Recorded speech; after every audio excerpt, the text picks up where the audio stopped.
जय माँ इंद्राक्षी, जय अम्बे। इंद्राक्षी धाम के ज्योतिष पाठशाला कार्यक्रम में दर्शकों आप सभी का हम हार्दिक स्वागत करते हैं। आज के दिन जिन जातकों का जन्म दिवस है, मैरिज एनिवर्सरी है, उन सभी को हमारी तरफ से बहुत बहुत शुभकामनाएं। आइए सारी चीज़ें इसमें हम आपको बताएंगे। और आज के इस अंक में हम बात कर रहे हैं आपकी राशि आपके गुण और अवगुण को प्रदर्शित करती है। किसी भी व्यक्ति के व्यक्तित्व को जानना हो, उसकी नेचर को जानना हो, तो आप उसकी राशि का ब्यौरा पढ़ लीजिए, आपको आनंद आ जाएगा। हाँ, जैसे आपके बच्चे हैं, आप सभी अपने बच्चों के बारे में जानना चाहते हैं।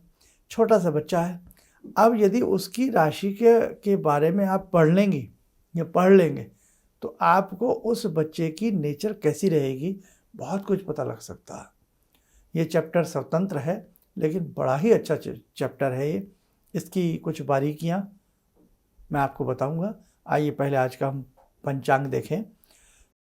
24 सितंबर सन 2023, दिन रविवार, संवत 2080, भादों का महीना, शुक्ल पक्ष, तिथि नवमी, नक्षत्र पूर्वाषाढ़ा, राहु काल 4:30 से 6, दिशा शूल पश्चिम दिशा।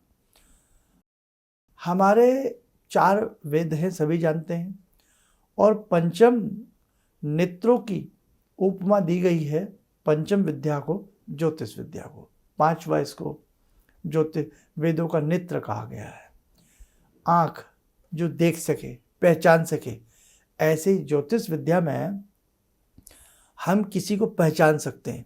जब उसकी कुंडली देखी जा रही होती है, वो व्यक्ति किस प्रकार का है, उसका स्वभाव कैसा है, सारी चीज़ें आप ये चीज़ें उसकी राशि से पकड़ सकते हो। अब सही मायनों में अपने अपने सबने वर्णन किए हैं, लेकिन जो भारतीय पद्धति है, जो भारतीय विद्या है, ज्योतिष विद्या, जिसे हम वैदिक विद्या कहते हैं, इस विद्या के आधार पर हमने देखा है, अगर आप राशि को पकड़ लें तो आप उस व्यक्ति की नेचर को समझ सकते हैं। जैसे ध्यान से समझना, आज का छोटा सा सब्जेक्ट है जो ज्योतिष प्रेमी है उनके बहुत काम आएगा। राशि कितनी होती है? जॉडिक नंबर 12 होते हैं, 12 राशि होती हैं। लेकिन यहाँ मैं बात कर रहा हूँ वैदिक ज्योतिष के अकॉर्डिंग। कैसे? अब हमारी वैदिक ज्योतिष में हम राशि किसी व्यक्ति की कैसे निकालते हैं, किसी भी व्यक्ति की राशि हम कैसे जानेंगे? एक तरीका ये है, अंक ज्योतिष में या और बहुत सारी विद्याओं में अलग अलग प्रकार से राशियां जानी जाती हैं। जैसे कई बार अप्रैल के महीने में जो जातक जन्म लिए हैं उनकी ये राशि है, डेट के हिसाब से बता रहा हूँ मैं आपको। कुछ लोग और भी किसी पद्धति को फॉलो करते हैं, इतनी तारीख से इतनी तारीख के बीच में जन्मे बच्चों की ये राशि है, लेकिन हम इसको बहुत अच्छा नहीं समझते। मतलब हम इस पर इतना विश्वास हमारा नहीं है। जो हम वैदिक ज्योतिष करते हैं, जो हमारे ऋषि मुनि किया करते थे, उसे वैदिक ज्योतिष कहते हैं। हम राशि को आधार बनाते हैं चंद्र को। कैसे?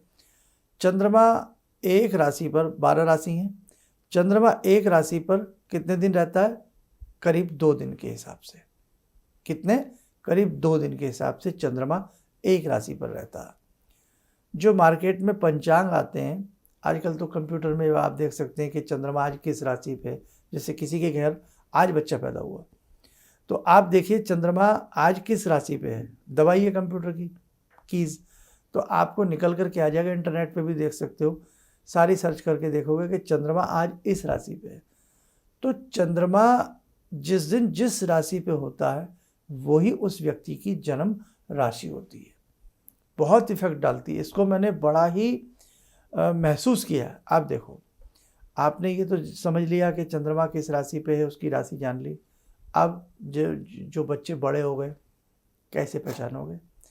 और बहुत आसान तरीका बता रहा हूँ, पहले भी बताया, पहले समझ लो फिर आगे चलते हैं। आपके घर में अगर बच्चों की कुंडली बनी रखी है, तो जो मेन कुंडली का लगन चार्ट होता है, एक कुंडली होती है ना, उसे आप खोल लो। उसमें देखो चंद्रमा कहाँ है। किसी न किसी नंबर्स के साथ चंद्रमा जरूर बैठा होगा, अंक के साथ। चंद्रमा किसी का 4 नंबर में बैठा होगा, किसी भी जातक का, व्यक्ति का, किसी का 5th में, किसी का 7th में। मतलब 1 से लेकर के 12 तक राशियां उसमें भरी होती हैं और किसी न किसी एक ही नंबर में चंद्रमा बैठता है हर व्यक्ति का अलग अलग तरीके से। तो चंद्रमा जिस नंबर में बैठता है वही नंबर की उसकी राशि होती है। अब ये कैसे पकड़ोगे साहब? 12 राशियाँ होती हैं, 12 राशियों के कर्म को इंटरनेट से निकाल लो कि 12 राशि लिख के 12 जोडिक नंबर, तो उसमें कर्म वाइज आएंगे वो 1 2 3 4 5 6 7 8 अप टू 12। तो वो नंबर ऐसे ही रहेंगे, वो कभी चेंज नहीं होते। यानी कि 1 नंबर के साथ जो राशि लिखी होगी मेष, वो जू की तू रहेगी। 2 के साथ कौन सी लिखी होगी? वृषभ, टॉरस, वो हमेशा 2 नंबर की राशि टॉरस ही होगी। यानी कि आपकी कुंडली में जहाँ 2 नंबर लिखा है समझ जाओ वो टॉरस राशि है, वृषभ राशि है। जहाँ 3 लिखा है वो कौन सी हो गई? वो हो गई मिथुन, जेमिनी। वो आप वहाँ से निकाल सकते हो, आपके पास विषय सूची होती है। नहीं तो मैं आपको भी 1 सेकंड में बता दूंगा, आप बाद में वीडियो को आराम से सुन के नोट कर लेना, ठीक है। अब इतनी बात समझ में आ गई, हमें 1 से लेकर 12 तक कौन सी राशि का कौन सा नंबर होता है वो हमें पता लग गया। अब आपकी कुंडली है सामने, उसमें देख लो किस नंबर में चंद्रमा रखा है, वहाँ पर स्थित है, वही उस व्यक्ति की राशि होती है। Okay, clear. और मैंने कैसे पहचाने अपनी राशि को, ये एक अलग वीडियो बनाई हुई है, आप उसे सर्च कर लेना। बहुत आसानी से पूरा उसमें चार्ट के माध्यम से मैंने समझाया है, आप वो देख लेना, ठीक है। बहुत बड़ी बात नहीं है, आप बहुत लोग नए हैं, थोड़ा होश पोश दिमाग में हो रहा हो, सब कुछ सरल है, बहुत ईजी है, समझोगे तो जानोगे ना। अच्छा, अब आप पहले वो नंबर भी लिख लो जैसे मैं बता रहा था, फिर आगे बढ़ूंगा। 1 नंबर के सामने लिखो मेष, 2 के सामने लिखो वृषभ, 3 के सामने लिखो मिथुन, 4 के सामने कर्क, 5 के सामने सिंह, 6 के सामने कन्या, 7 के सामने तुला, 8 के सामने वृश्चिक, 9 के सामने 9 के सामने धनु, 10 के सामने मकर कैप्रिकॉन, 11 के सामने कुंभ, 12 के सामने मीन। तो 12 नंबर किसका हुआ? मीन का। 11 नंबर किसका हुआ? कुंभ का। 10 नंबर किसका हुआ? मकर का। 9 नंबर किसका हुआ? धनु का। 8 नंबर किसका हुआ? वृश्चिक का, स्कॉर्पियो। Very simple. 1 नंबर किसका हुआ? मेष का। तो ऐसे हमने अब पकड़ लिया सारी बातें। और आपके बच्चे की यदि कुंडली नहीं भी बनी है, नेट पे बना लीजिए, आजकल तो सबके पास सॉफ्टवेयर है। सिंपल सा आपने कुंडली बनाई, देखो चंद्रमा किस नंबर के साथ बैठा है, वो उसकी जन्म की राशि हो गई। ओके, चलो आगे बढ़ें। अब राशि से एक व्यक्ति का नेचर कैसे पकड़ा जाता है? मिसाल के तौर पे किसी का चंद्रमा 5 अंक के साथ लिखा है, तो 5वीं कौन सी राशि होती है? सिंह। यस, उस व्यक्ति की जन्म की सिंह राशि हो गई। सिंह किसको कहते हैं? शेर को कहते हैं। शेर के क्या गुण होते हैं? आप मानो ना मानो, ध्यान से अगर उसके रियल कुंडली बनी है ना, कुंडली गलत भी हो जाती है कई बार, टाइम आप गलत दे देते हैं, कुछ गलत हो जाता है, डेट ऑफ बर्थ कन्फ्यूज़न में डाल देते हैं, तो कुंडली गलत बन जाएगी। रियल यदि टाइम आपको याद है, रियल डेट ऑफ बर्थ सही पता है ना, तो अगर वो सिंह लगन का जातक है, उसकी ये चीज़ें शेर की तरह ये उठी हुई होंगी, सिंह की तरह होगा, बहादुर होगा, वीर होगा। हाँ, और जैसे शेर झपट्टा मारता अपने शिकार पे, शत्रु टिकेगा नहीं ऐसे व्यक्तियों के सामने। तो आज मैं अलग अलग राशि की विशेषता तो यहाँ नहीं बताने आया हूँ, लेकिन एक आपको टॉपिक समझाने आया हूँ, एक बात समझाने आया हूँ कि राशि से व्यक्ति की नेचर समझ सकते हो। जैसे मुझे जानना है, मेरा बेटा है, अब मेरे बेटे की ये राशि है, तो इसकी स्वभाव कैसा होगा? वो स्वभाव जीवन भर रहता है। हाँ, ये ध्यान रखना। अगर रियल आपने वैदिक ज्योतिष के हिसाब से उसका चार्ट बनाया, जिंदगी भर उस बच्चे की तासीर वही रहेगी। हाँ, अब जैसे कर्क है, केकड़ा, जैसे केकड़ा कहते हैं, बहुत लोगों का लगन भी वही होता है, राशि भी वही होती है, कई बार लगन में ही चंद्रमा बैठ जाता है, वो भी मैंने अलग सारी वीडियो बनाई हुई है, कभी आप सुनिए देखिए। केकड़ा, केकड़ा कई बार कुछ अन्न की चीज़ें भी अपने पैरों में फंसा करके आपको चलता हुआ दिखाई देगा। केकड़े के मन में ये रहता है कि कई बार समुद्र में कोई तेजी गर्मी आ गई और हम कहीं दब गए या कुछ हो गया, तो हमारे पास भोजन का इंतजाम रहेगा। हाँ, अब राशि क्या है? नंबर 4 कर्क, कैंसर। तो जिन जातकों की जन्मजात कैंसर राशि होगी, वो आने वाले समय के लिए अन्न धन जुटा करके रखते हैं, उनका ये स्वभाव होता है। अब हाँ, लाखों करोड़ों लोग हैं एक राशि के, तो कई बार क्या होता है, कुछ का नहीं भी होता। उसका कारण क्या होगा, या तो उनकी राशि पे किसी खराब ग्रह की दृष्टि पड़ रही होगी, या कुछ ना कुछ ऐसा योग होगा। नहीं तो उन लोगों में ये उनकी सिफत होती है, उनकी ये अंदर की विशेषता होती है।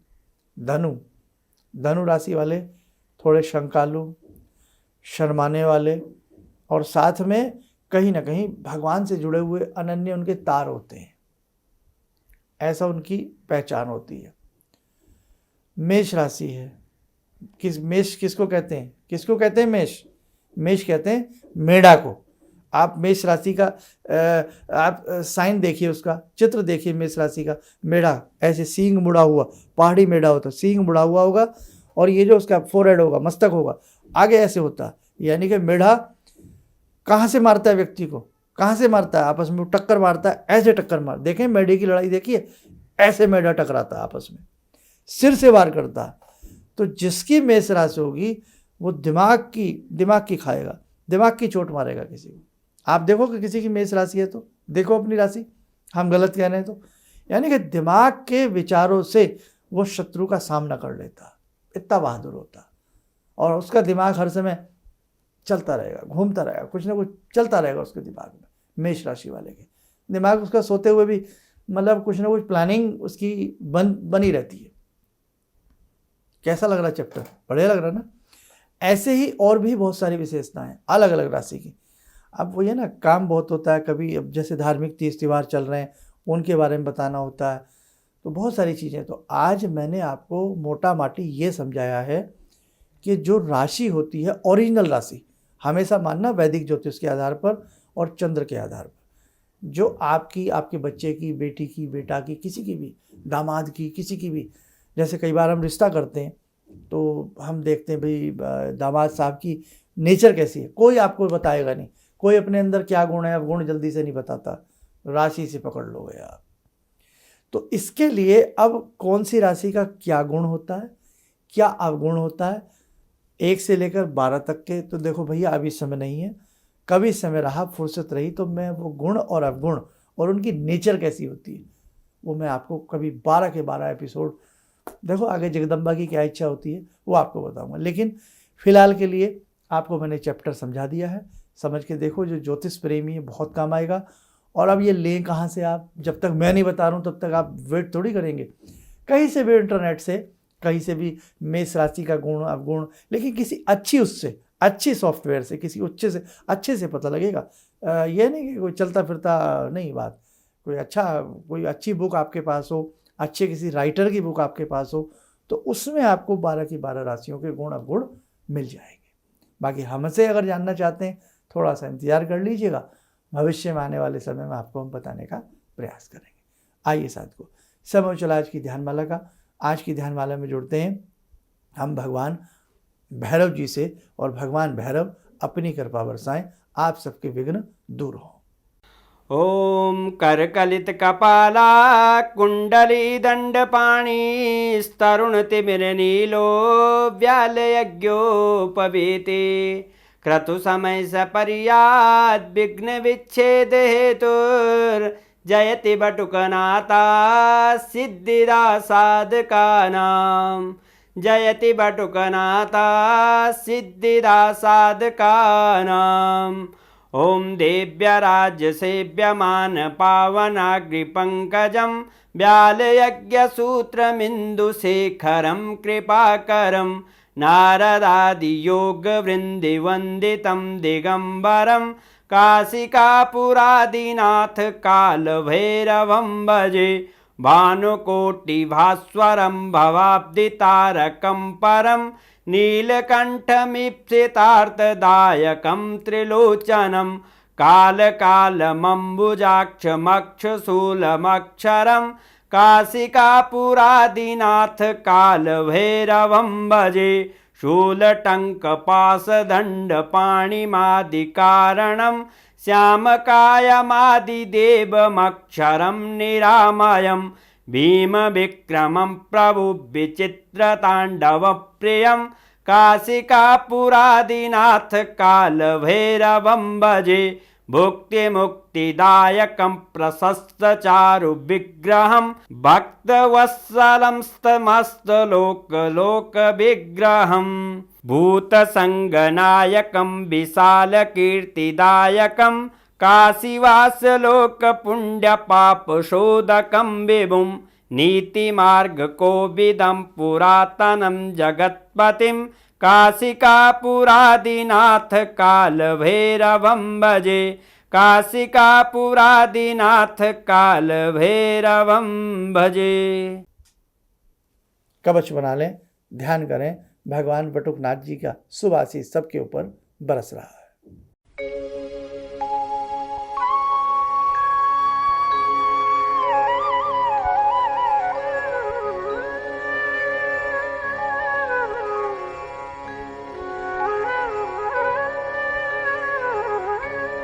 ओम बोलते हुए नेत्र खोलें, सामान्य हो जाए। ऐसी छोटी छोटी जानकारी और पूरी गंभीरता के साथ जानकारी जानने के लिए आप हमारा ये मुख्य चैनल जो है उसे ज़रूर सुनिए। हमारे नाम से है प्रोफेसर धर्मेंद्र शर्मा। और एक चैनल हमारा और है इंद्राक्षी धाम। अभी तो फ़िलहाल करीब करीब सेम सी वीडियो जाती हैं दोनों पे, लेकिन आने वाले समय में आपको बहुत कुछ मिलने वाला है। आप यूं ही हमारे साथ प्रेम पूर्वक जुड़े रहिएगा।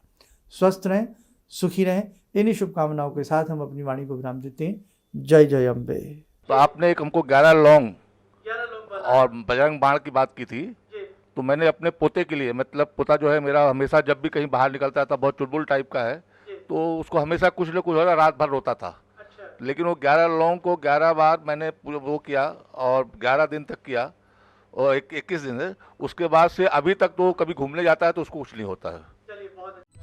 किसी भी समस्या के समाधान के लिए मिले प्रसिद्ध हस्तरेखा एवं वास्तु विशेषज्ञ प्रोफेसर धर्मेंद्र शर्मा जी से। नोट: शिविर में भाग लेने हेतु एवं व्यक्तिगत रूप से मिलने के लिए कॉल करने का समय सुबह 10 बजे से शाम 6 बजे तक। हमारे विभिन्न ज्ञानवर्धक कार्यक्रम देखने के लिए आप हमें अभी सब्सक्राइब करें, बेल आइकन को प्रेस करें ताकि आप देख सकें हमारा कार्यक्रम सबसे पहले। और अधिक जानकारी के लिए फेसबुक पेज को लाइक करना न भूलें।